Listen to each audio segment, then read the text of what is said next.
90% of game is what not to do. It's not making the mistakes that your beta guys, your average guys, your guys that don't know any better make. Again, just like having a plan, most guys, the vast majority, 90% will show up to a date, as hard as it is to believe, without a plan at all. What do you want to do? What do you want? What kind of food do you like? You know, that is their date. Whereas if you simply have a plan, you'll be ahead of 90% of the population. And one of the key factors is what not to talk about. It's not about what you do talk about, because if you throw enough things out, you'll be left with the things that work. Again, don't talk about your job. And I don't give a fuck if you're an astronaut, astrophysicist, doctor, engineer. No one cares. She doesn't care. She doesn't understand what it is. It bores her to tears. She doesn't care. Your ex, always a minefield. Again, guys, especially relatively newer, divorced or broken up guys, they want to talk about it. And then they get into it. And then they're crying. I mean, I've talked to enough girls that talked about going out with some dude that was just newly divorced and he got emotional about it. And nothing dries a pussy faster than some old guy crying about his ex-wife and him losing all of his shit.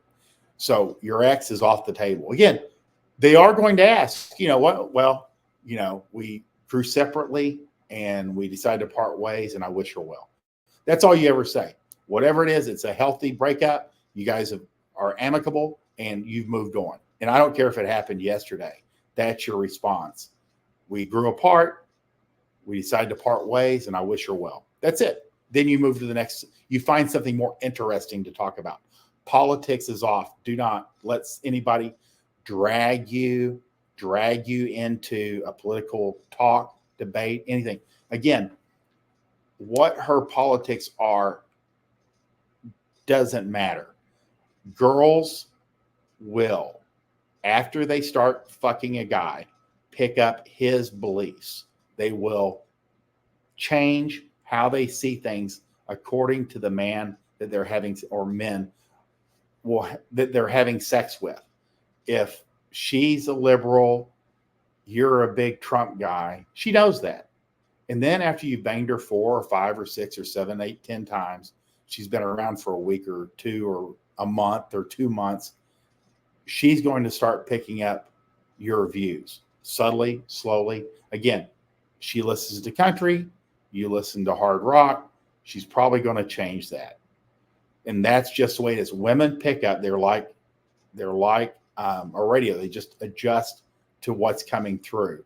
So let the politics, don't let them drag you into it. It's one of those things. And it's also a shit test, because girls will test a guy, and if he doesn't know any better, he'll get drug into that conversation.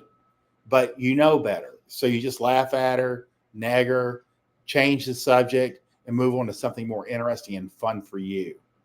Again, religion. That's another thing. Is just try to avoid it. You know, it doesn't come up like it used to. It used to be like a big deal, but you don't hear it as much. And I think because everyone knows it's a minefield. But the politics, girls will like play the politics game, just wanting to smoke you out, because betas will talk about it and alphas know it's not anything of any concern for anyone, and it's not even that interesting.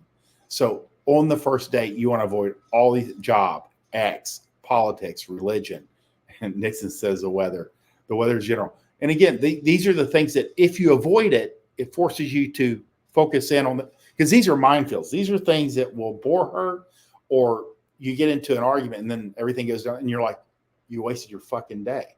You wasted your evening. So that's the real deal